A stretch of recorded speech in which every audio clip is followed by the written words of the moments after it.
Greetings, everyone. It is time for the sprint zone. It's 2022, and we've made a few changes here. So, to start with, using a little bit different software, some Mac stuff, put my picture in the corner. So we'll see how that goes.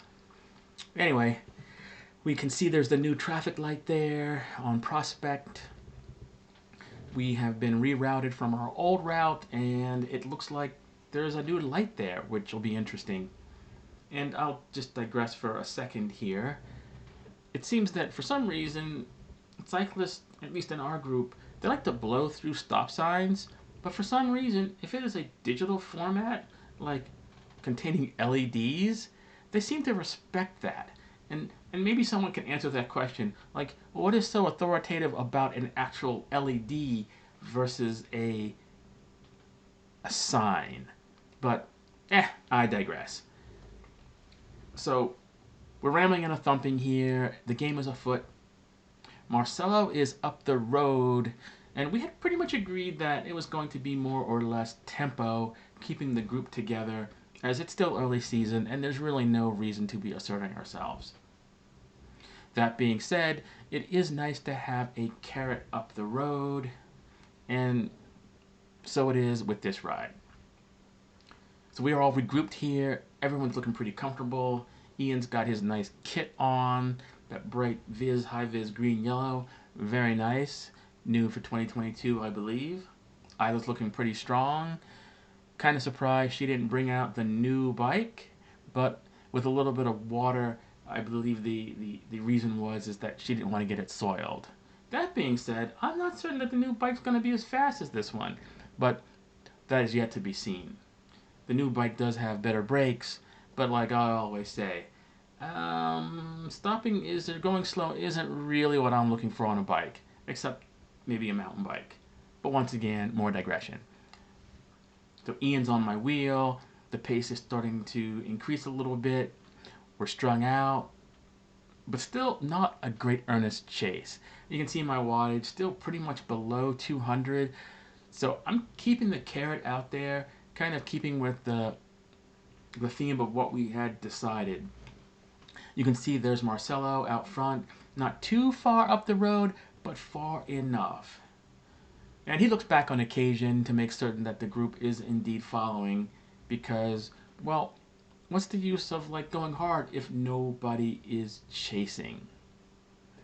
At this point, this is the dangerous little corner that you can get some pretty good speeds up, but at this point, looking at what we've got here, like 22, 23 miles an hour, 24, we're really not doing anything that I wouldn't want to be doing in early season. Group is still together. I see Byron back there shepherding Isla very nicely.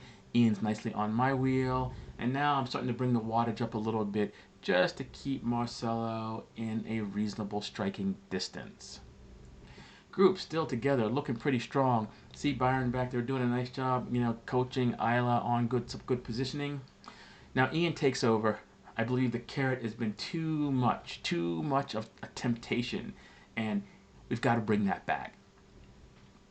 I tuck in behind Greg, and you can see, even to stay in, my wattage goes up there, that little bit of acceleration. Behind me, I'm certain Andy is there, and I believe at this point, Isla and Byron are starting to drift off the back, but that's fine. Marcelo is being brought back. Everything's good. Ian's playing the big man and doing a monster turn at the front. Probably bigger than I would have done. Maybe a little rotating pace line would have been nice, but it wasn't too terribly long before he allows Greg to take over. So I'm on Greg's wheel. Greg's putting out some good wattage. We see the sense that pretty much Marcelo has been brought back, and it's not long now before we'll be right on his wheel.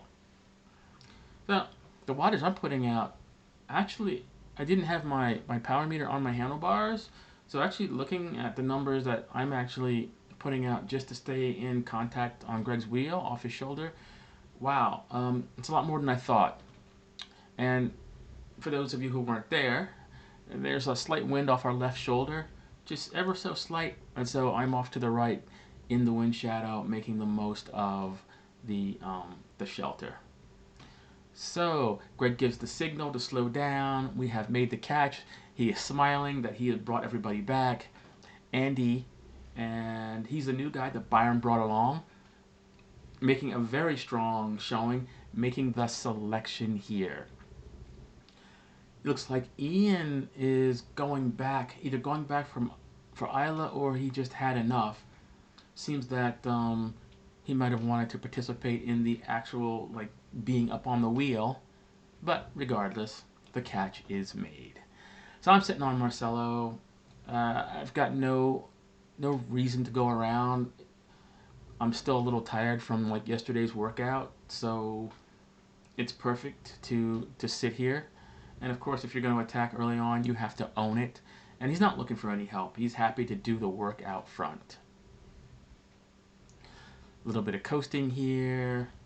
I'll make some analysis. It looks like his cadence is it's a little slower than it was last year. Looks like he's still bouncing a little bit, but hey, it's all good. So here's where the confusion was. There's this little right-hander coming up here. That's usually the road we take on the way back. I thought we had explained that we'd be going out and back, and our shortcut would be later on. But regardless, the confusion is cleared up, and we slow down a little bit. So we're going to wait up here for the rest of the posse to regroup. And as you can see, we slow on the hill, and everybody is coming pretty hard, and it'll soon be Grupo Compacto. Andy's looking really good, sitting in, enjoying the shelter. Very smooth, riding straight lines. He'll be a good addition to the fold if he makes it up. A little bit of assist there from Byron for Isla to bring her back. And the group is once again all together.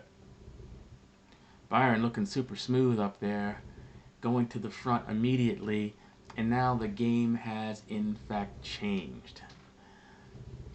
So, yep, the communication has in fact been communicated that it will be the out and back, and then making the left-hand turn as the wattage begins to increase. Nice little echelon here. Good format. I think at some point I was like telling Greg to tighten this up a little bit because it was a little more like gap to give everybody space. But looking behind me, not everybody's taking advantage of the shelter. Like, I think Andy's got some good shelter on Marcelo's wheel. Marcelo should be off on my right a little bit for the best shelter. Otherwise, and you could see the wind on his jacket. He's taking quite a bit of wind out there. So I moved to the front because I really hadn't done anything yet as far as like the chase. Everybody sitting in nicely. Byron doesn't have a perfect position, but he pushes so much wattage it doesn't really matter. So everybody is strung out here and still together.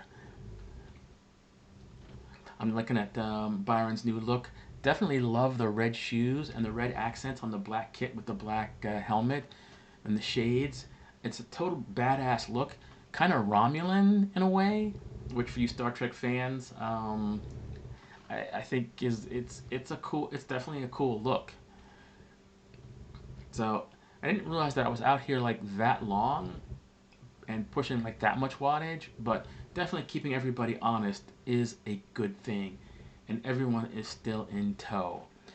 Oh, it looks like I hit over the 400s there for a little bit, and I believe that has put some people into difficulty. So Greg takes the mantle now, a little stand up here, but we're still all together. I'm going to drift back and get behind Marcelo here, who's a little further back and not quite to the right. So, but I think I'm in a good position right here. I've got good shelter, and I see the gap beginning to open, and it's not being closed. So I need to go around here and get in the proper sheltering position. So Byron has taken the mantle, and he is drilling it. And so just trying to stay on his wheel and recover after my little pull, and with my legs being as tired as they are, I am struggling. At this point, my legs are just screaming. And since I didn't have my head unit on the handlebars, I had no idea what kind of wattage was being thrown down. But, you know, upwards of 400, I now understand why it was so difficult. But Andy easily makes the bridge here. And this should be of note. Not even drafting anybody's wheel to come up, on his own, easily making the catch to me, going right by, not looking for any shelter, and going up for the big man. So Byron up front had waited for a little bit. He's nice like that. He has, in fact, at times given me the gift of the sprint zone, even though he could have easily taken it. In fact, I've got another video that I didn't actually post or narrate where he does that at the end of the year. Maybe I'll put that out just for fun. But back to the game here, it's over. It's definitely over. Yeah, Byron is checked out, and I'm not going to catch him. My legs are tired. So Greg is behind me. Looks like he's coming pretty hard, trying to get me. And I really didn't want Greg to catch me, so I put just enough effort to keep him at bay, because we don't need to give people extra confidence this early in the year. But it looks like the pecking order so far has been determined, and Byron looks like he's number one. Andy's pedigree is yet to actually be ascertained, but if he can continue to perform the way he did, most impressive. So time to cool down a little bit here, reflect on what's going to happen in the new year. I'm pretty excited. There'll be new bikes, new people.